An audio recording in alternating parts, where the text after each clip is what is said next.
guys, it's Teresa and welcome back to my channel. Today's video is going to be a writing vlog diary situation. The last time I did one of these guys was in January, and I tried to do one for May, but then I didn't like what I was saying / my energy, so we deleted it, and now we are in June, 6 months after the first one for the year. It's been a minute, and if you guys know or don't follow me on any other social media platform or watch my vlogs, which I feel like you should because I go really in depth into books, more so than I do anyway. I decided not to do Pitchwars this year, and the reason for that is that one, my mental health kind of took a mini dip around the time that the pandemic really hit.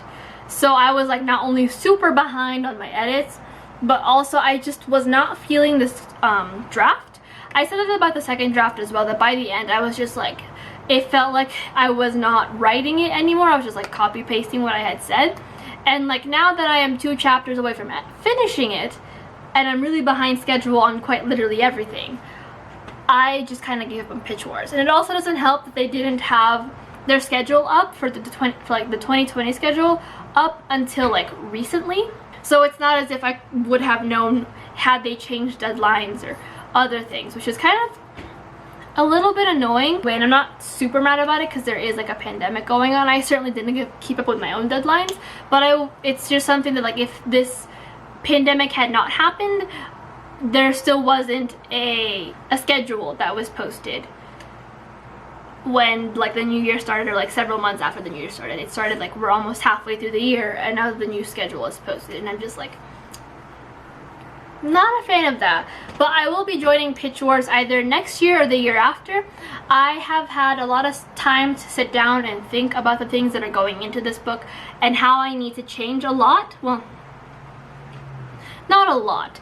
I just need to change like some baseline things that like characters' backstories, and then like the backstory of like the country that this is set in.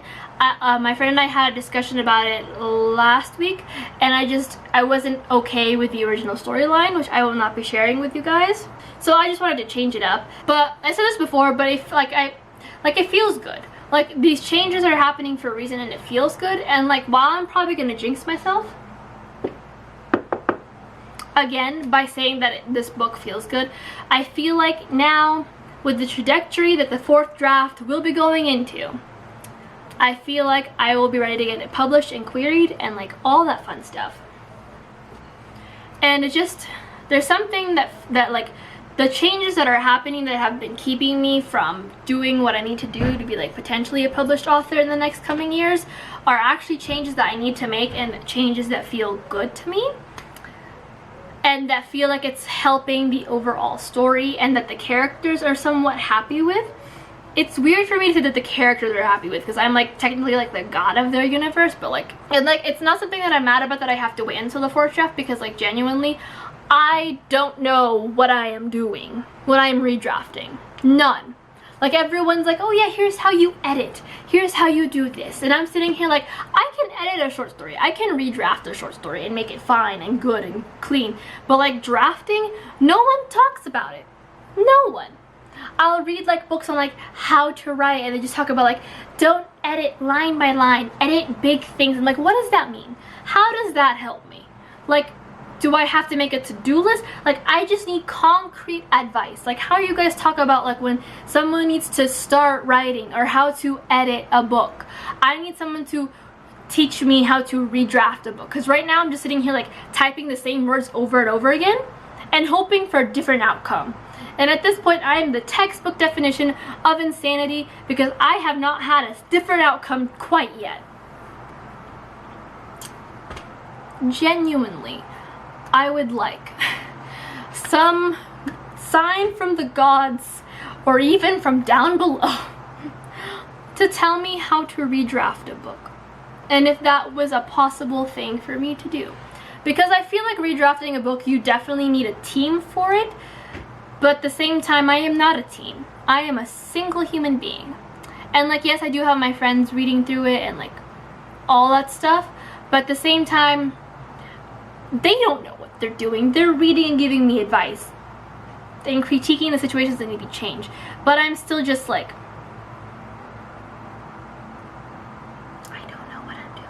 think my biggest problem that I have been doing thus far with editing is that when I read it, I've been reading it like an editor. And I think what I need to do after my little hiatus, well, actually during my hiatus, because my plan is when I finish these last 2 chapters in the next coming weeks, I'm going to take a break until about like September, November, and I'm just going to work on like writing other things that aren't related to this. Like I have an Atlantis story that I want to write, I have a 3 Musketeers story that I want to write, I have that one like college Harry Potter idea that I want to write that isn't exactly Harry Potter, and it's super hella queer and like super like diverse, so I can like just write up J.K. Rowling. I think what I need to do is actually just read my books, like my book as if it was a book, and like just maybe take like the rest of the month off, or like, read it again in like July, August, to go ahead and see what's going on, what I like, what I don't like, what I need to do and how to change it, and instead of doing the whole like dual screen situation, to have it in my Kindle and like read it and take notes on my Kindle and then type it out on my laptop. But seriously, you guys, if y'all know a published friend or someone who has published novels, who knows what they're doing, send them my way, because I am losing it. It's just kind of frustrating, you know, because like everyone talks about like, oh yeah, this is how you edit, this is how you do this, this, and this, and I'm sitting here like, that's great, but telling me that you have to redraft a book to make it better, but not telling me what redrafting entails, or how to redraft, or like if there's a checklist or something. Like I get it, everyone's process is different. However, in order for me to create my own processes, I have created my own writing process, as I've created my own like line by line editing process, I need examples. So I can be the little sponge that I am and just go phew. And no one's giving me examples, not at all. So like if y'all want to give me some examples, I'd be very, very thankful. But until then, I'm just like pfft. So that's kind of my plan, which I feel like I've been reiterating this plan for a hot minute now, is to finish these last 2 chapters, which I think I'm going to finish one tonight and then work on another one this coming week, and then finish it off hopefully next week or the week later. And then we go from there.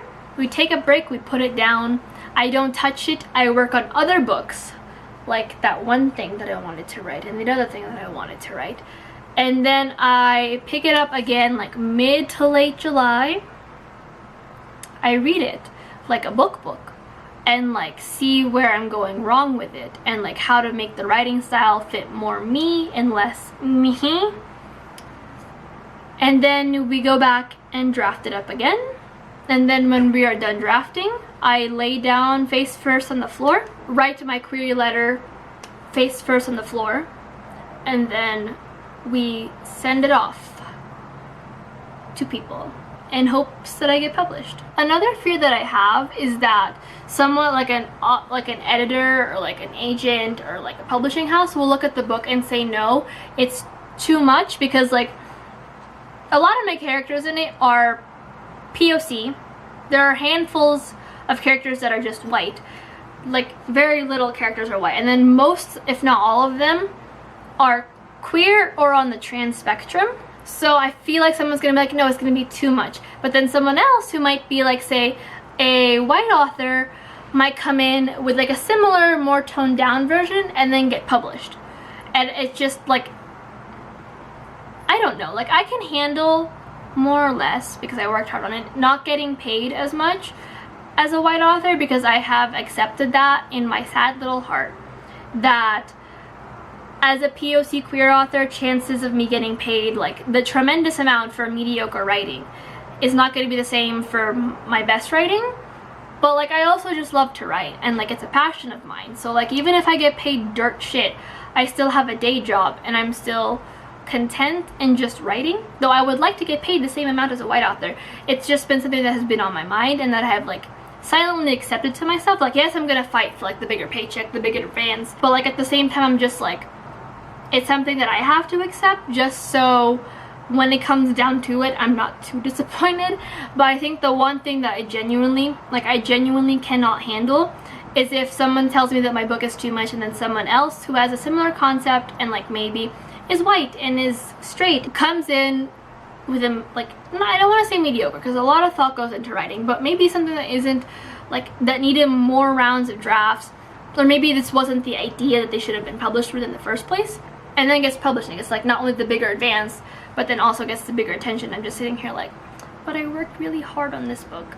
And that's like one of my fears when I go to query and like look for editors, that someone's just gonna say no, it's too much, but then go back and say, and let someone else who is white and is straight have that same opportunity and give that to them.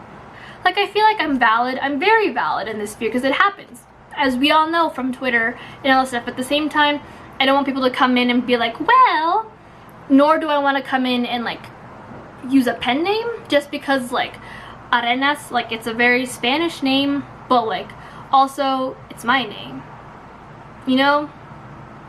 And I get it, people use pen names for a lot of different reasons, but I never wanted to use a pen name. I wanted to like shout to the world that I am this proud Filipina, and like I feel like if I use a pen name, it negates all my work, and like I want to be an example for other Filipinos who want to be a writer coming later on in life when they get published.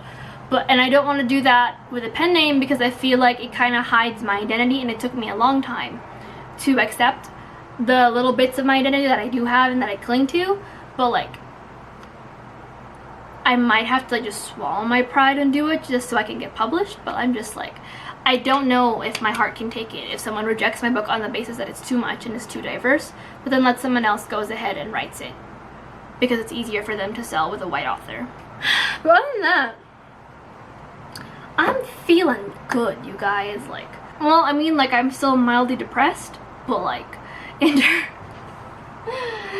in terms of where this book is going, and in terms of like the amount of support and love that I get from this book, even just like talking about it, really, it has me feeling really good about where this book is gonna go and like how I'm gonna get published. And like, I don't want to hold on to hope because I am a pessimist at heart, so you guys can hold on to hope that I'll get published and Netflix will pick it up or something. But like, there's a little part of me that's like, you know, you're gonna get published, you're gonna go far. I'm excited, and like I have a couple like whip themed video ideas in the future that don't really give away my whip, but will give away like some stuff about the characters that I feel like you guys will enjoy and I'll enjoy to talk about. But that is it for my writing diary. Lots of insecurities in this one, but it's fine, we have to share it at some point. Until next time, and hopefully my next video won't be so like a 6-month gap between it. But until next time, hit like, subscribe, comment, and I'll see you guys in my next video, whichever that might be. And yeah, if you guys have any similar fears of getting published or like what you think I should do, please leave them in the comments down below. If you guys have any writing advice videos you want me to do, I have a lot of fun planning those guys and like setting the tone and the stage and like trying to be like a professional author when I'm sitting here like in my bedroom in my parents' house talking to a camera about books and advice that I can't say is solid because yeah. But just leave them down below, and then I'll see you guys in my next video. I hope you guys are having a wonderful week. Bye!